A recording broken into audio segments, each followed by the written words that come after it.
Greetings, my brothers and sisters, in the love and in the light of our one infinite Creator. We have begun to build some idea of what the universe around us is really like.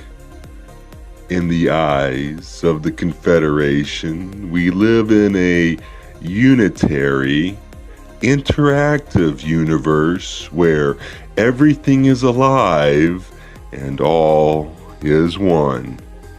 We have found that the creation as we know it stems from the Creator's desire to know itself, and that the creative principle or the essence of the Creator is the thought or logos of unconditional love.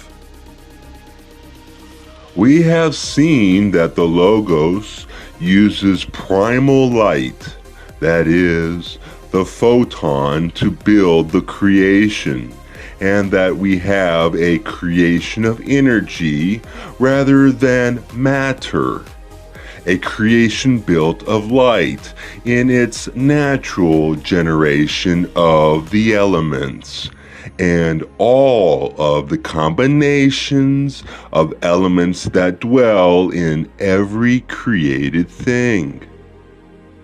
And we have seen that all of these created things form a physical creation which is illusionary. The things we think of as solid are not solid if we investigate closely enough.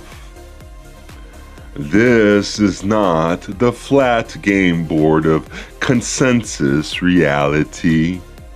The game board presents a far different picture of our world. On this larger metaphysical game board, we players are not caught within the illusion of consensus reality, knowing that things are not what they seem. We release our eyes and ears from having to believe everything that we see and hear. This includes what we see and hear about ourselves. Who are we?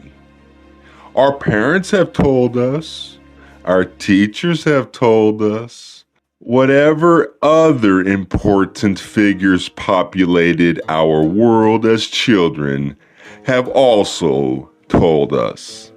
Not only that, but also close friends, mates, and other people have continued to define us as adults. And we can believe none of it.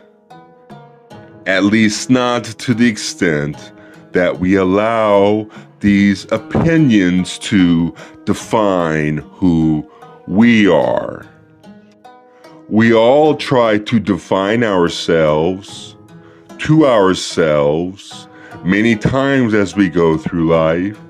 Our culture, focused on outer things, tends to define us by what we do. No one at a party asks us who we are.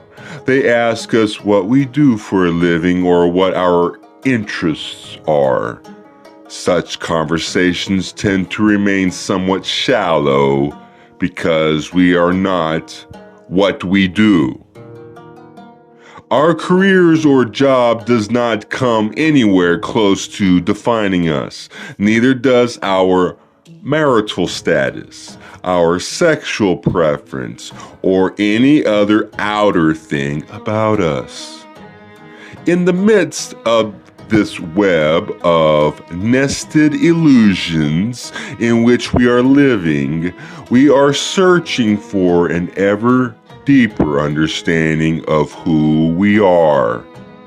If we are not our biological or our IQ points, if we are not our work and interest preferences, If we are not defined by where we were born and into what class within society, and if we are not the rest of the many ways we separate ourselves from each other in our minds, then who are we?